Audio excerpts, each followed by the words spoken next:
Sayadaw explained that practicing systematically is connected with Saddhamma Savana, learning the sublime teaching of the Buddha. Without learning the sublime teaching of the Buddha, one cannot practice systematically. So, for those who are not skillful in the practice, they need to learn the correct method of practice. So, one should have faith and confidence in the teacher who guided the Dhamma, who found the way of practice. So in this way, one should have faith and confidence in the Buddha who guided the way, who taught the Dhamma. So when one wants to practice systematically, one needs faith and confidence in the Buddha, and also one needs faith and confidence in the practice. One should have faith and confidence that by practicing systematically, one can gain benefits. If one does not have faith and confidence, it is not possible to practice systematically. Only if one practices systematically, the person can remove the opposite mental states such as raga, dosa, moha. Only if one can remove the opposite mental states, raga, dosa, moha, his or her mind will be pure and clean. So by removing the opposite mental states, one can discern the truth that are profound. Even though the dukkha satya and samudaya satya, the truth of suffering and the truth of origin of suffering, are difficult to be discerned and thus profound, but as one removes the opposite mental state, these truths will become obvious to the person who had removed the defilements. So these truths will be easily known to the person who removed the opposite mental state. So in this way, these are connected. In order to discern the truth, one should remove the defilements. In order to remove the defilements, one should practice systematically. In order to practice systematically, one needs to listen, learn and follow the sublime teachings of the Buddha. In order to follow the teachings of the Buddha, one should have faith and confidence in the Buddha who guided the way, and one should also have faith and confidence in the practice. So Sayadaw will first explain on the virtues of the Dhamma. Sayadaw was explaining about faith. Only if there is serene faith, one will also have trusting faith. If one does not have serene faith, one will not have trusting faith. In order to have faith and confidence, one's mind should be free from defilements. Being free from defilements, the mind will be serene, and one will have faith and confidence in things that are worthy of faith and confidence. Sayadaw gives an example. When the water is muddy, it is not clear. In the same way, when the mind is agitated with raga, dosa, moha, the mind will not be pure. When the water is still, the sediments in the water will settle, and thus the water will become clear. In the same way, the defilements in the mind, when they are suppressed, the mind will be clear and pure. So one should practice in order to remove the defilements. When the defilements are removed, by being mindful, the mind will be pure, clean, clear, and one can develop knowledge. When developing knowledge, one will come to accept that the Dhamma is true. In that way, there will be acceptance and confirmation that the Dhamma is true. Before one practices, before one has experience of practice, one has faith based on prudence and power of reasoning. Based on Patisankhana Bala, power of prudence, power of reasoning, one has faith based on the probability. So one has faith roughly on things that are worthy of respect. Buddha is accepted by the wise. It is Satyavatu. It is Satyavatu, object that is worthy of faith and confidence. So when one reflects on the object that is worthy of faith and confidence, reflecting about Satyavatu, one's mind becomes clear. If one knows the virtues of the Satyavatu, if one knows the virtues of the objects that are worthy of faith and confidence, then one's mind will become clear and serene.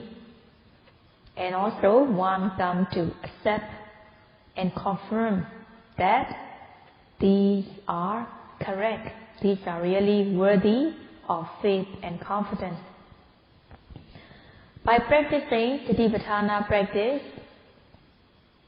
one comes to acceptance, confirmation, and decision that the Dhamma is right, the Buddha is right.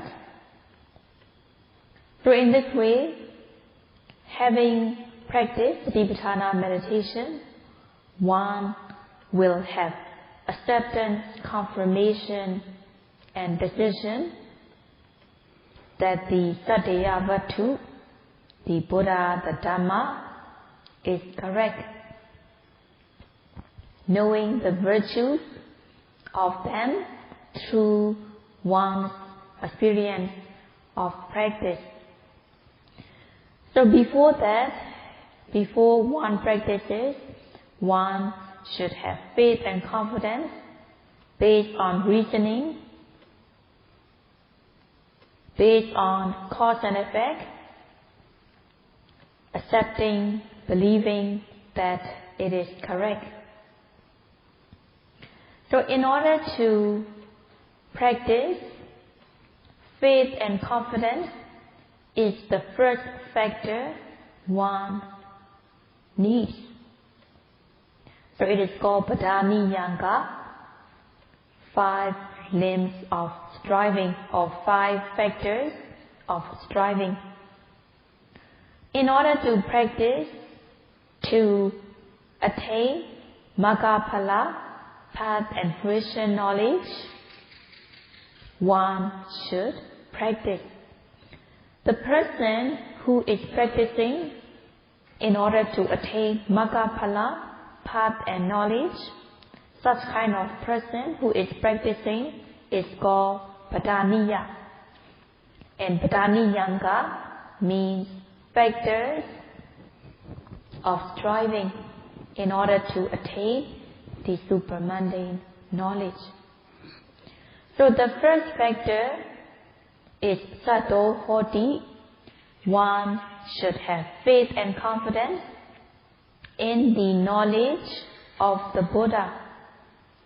Buddha founded the Dhamma through the omniscient knowledge. So in this way, one should have faith and confidence in the omniscient knowledge of the Buddha. Having faith and confidence in the Buddha's knowledge, one also automatically has faith and confidence in the Dhamma which was founded by the Buddha's omniscient knowledge. And also, by practicing the Dhamma, there are those who have extinguished the kilesa defilements. So one should have faith and confidence that by practicing, one can be free, one can extinguish the defilements. So in this way, one also believes in the Sangha who has extinguished the defilements by practicing the Dhamma. So, based on the knowledge that good deeds bring good results, bad deeds bring bad results, based on this knowledge, one should have faith and confidence in Saddhaya Vattu, the objects that are worthy of faith and confidence. One should have faith and confidence that by practicing Satipatthana meditation systematically, one can gain benefits such as purification of the mind and so on. And one should also have faith and confidence that there are teachers who can give guidance according to the teaching of the Buddha. And one should have faith and confidence that by practicing Satipatthana meditation, one can attain supermundane knowledge in this very life. So one should also have faith and confidence in oneself that one has the ability to practice. So in this way, one should have faith and confidence in the Buddha's knowledge, one should have faith and confidence in the Dhamma, and one should have faith and confidence in the Sangha. So in brief, if one has faith and confidence in the Buddha's knowledge, one automatically has faith and confidence on the others. The second factor is one should be healthy. But nowadays, there is almost no one who has perfect health. So healthy here means having the health, can take food, can take sufficient food, healthy enough to eat sufficient food, healthy enough to sleep enough, healthy enough to move around. It's taken as a healthy person. So this factor is not definite. There are cases where one attains supermundane knowledge by practicing amidst illness. So there are cases where one attains supermundane knowledge by practicing amidst illness. And the third factor is one should be honest.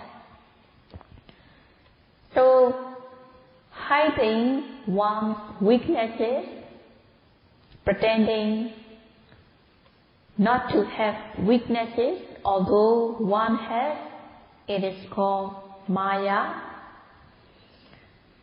And also pretending to know without knowing, pretending to discern without discerning, pretending to have morality, although he, she doesn't, it is called Sateya. So one should be free from concealing one's weaknesses, pretending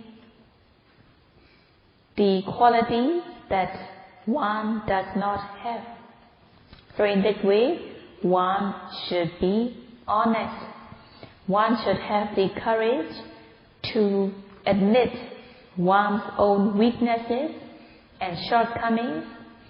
One should have the courage not to pretend to have qualities which one does not really have. So honesty is the third factor that a yogi should possess. So it is a must that a yogi should have honesty. The fourth one is effort. One should assert effort diligently. One should practice diligently without regard to one's body and life.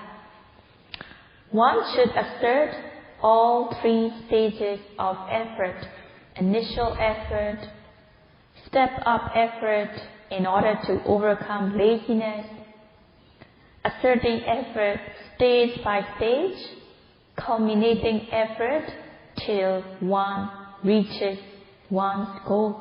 So in this way, one should have all three stages of effort.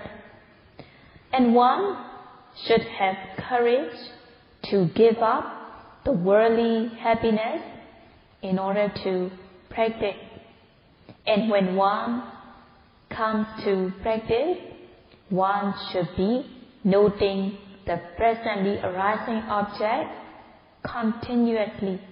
One should assert ardent effort so that the noting mind will reach the object of meditation. In this way, there should be ardent effort, courageous effort, full of alertness, readiness to note the object, and one should practice diligently.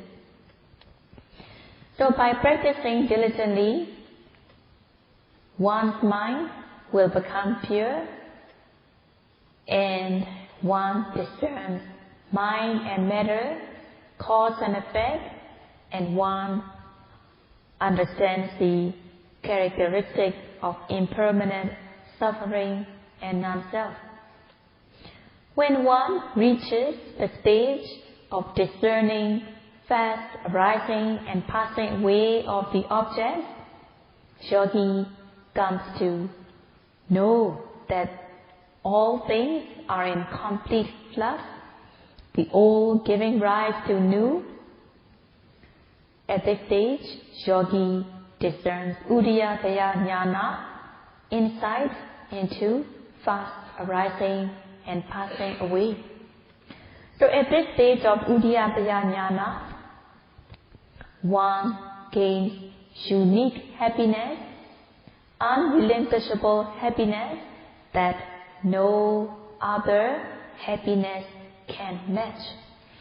So in this way, one gains unique, unrelinquishable happiness by developing the mind and the knowledge, and one gains Sambodha Sukha, happiness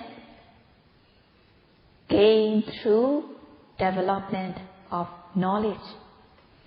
So by attaining Udiyataya Jnana, it is the fifth factor of striving.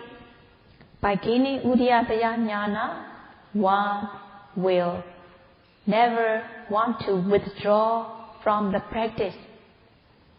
And if one pursues practice, it is sure that one will gain supramundane knowledge within this life.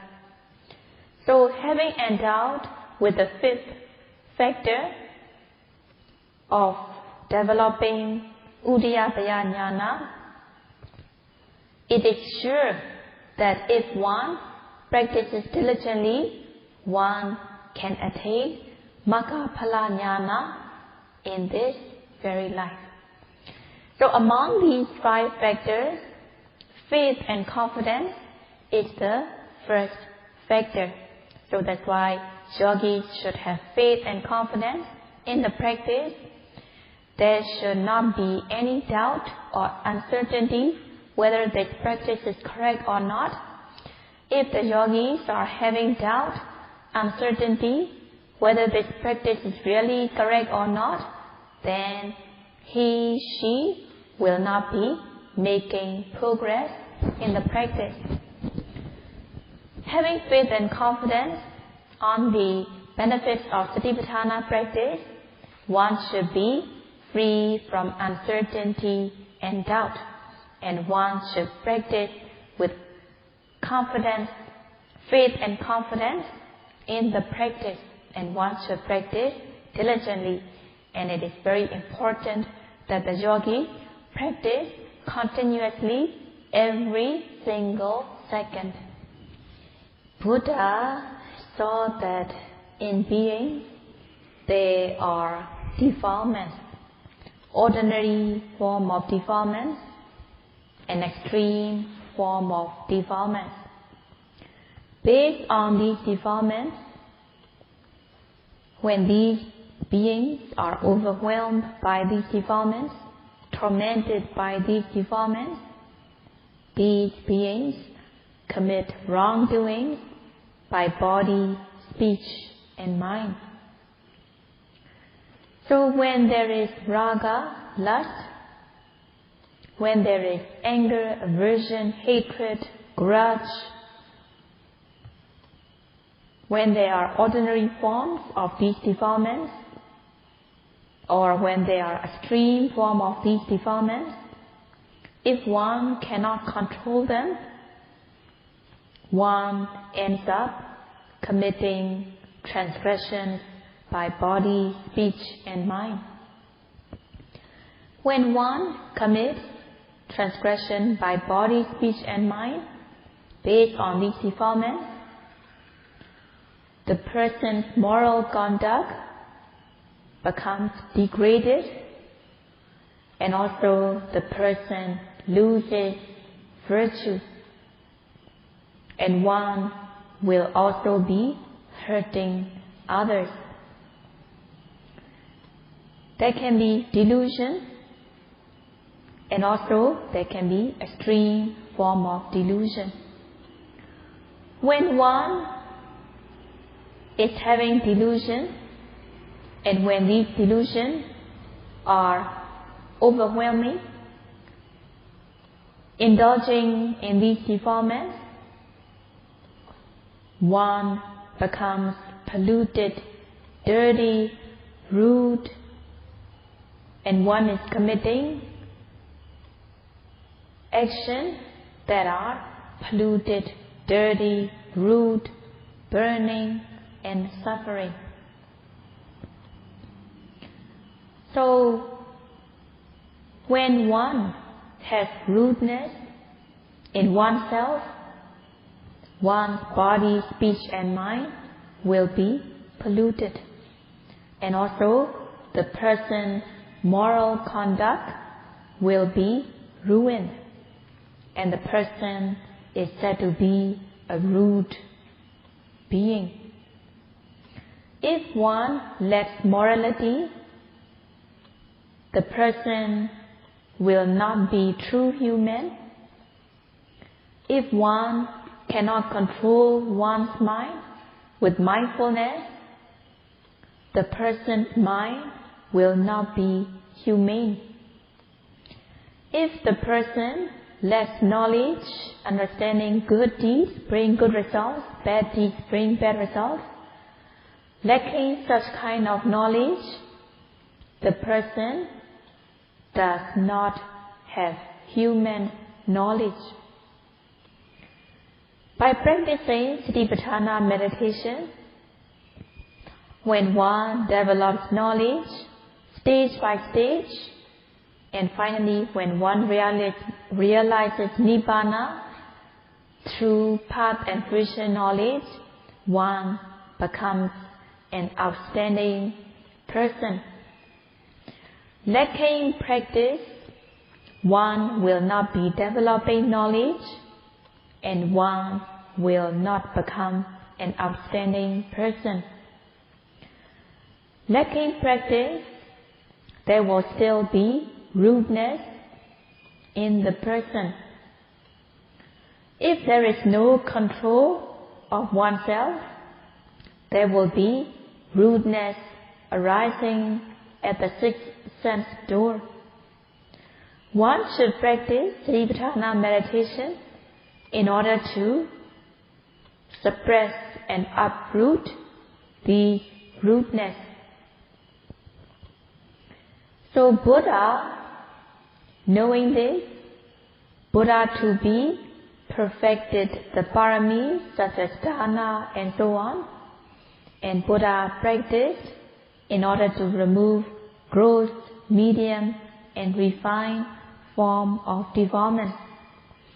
Having practiced, Buddha had totally uprooted the defilements to the point of no return. As the defilements were totally uprooted, there is no transgression by body, speech and mind, and thus Buddha was totally tamed. It is called Danda. Buddha was totally tamed. Based on seeing, hearing, smelling, tasting, touching and knowing, there is no defilement connected with the sixth sense door in the Buddha. Even though Buddha may come across lobha inciting objects, but there will not be any lobha. Even though Buddha may come across undesirable objects, there will not be anger, hatred, delusion. And Buddha was free from delusion, as Buddha knew everything that should be known. In this way, Buddha was totally free from all the defilements, and thus Buddha was called Danda, as Buddha was totally tame and cultured. When Buddha has reached the stage of totally being tamed and cultured, Buddha also guided the beings so that beings can also reach the stage. Having practiced the Satipatthana meditation, Buddha was totally free from all the pollutants, all the rudeness, all the disgusting action. And Buddha also guided the beings in order to reach that stage of purity. Buddha did not have pride that it is I who gave the teaching. Buddha did not have any pride. Buddha did not teach in order to gain praise by others. And Buddha did not teach in order to have fame or gain. Buddha taught so that beings can also be tamed and cultured by body, speech and mind. By practicing according to the teaching, by practicing sila, one's body and speech will be pure. So in this way, the practice and the benefits are in accordance.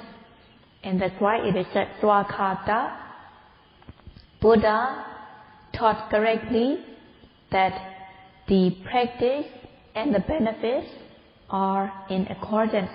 And Buddha himself practiced, and Buddha also guided the beings. Yogi should be practicing every arising object with aim and effort.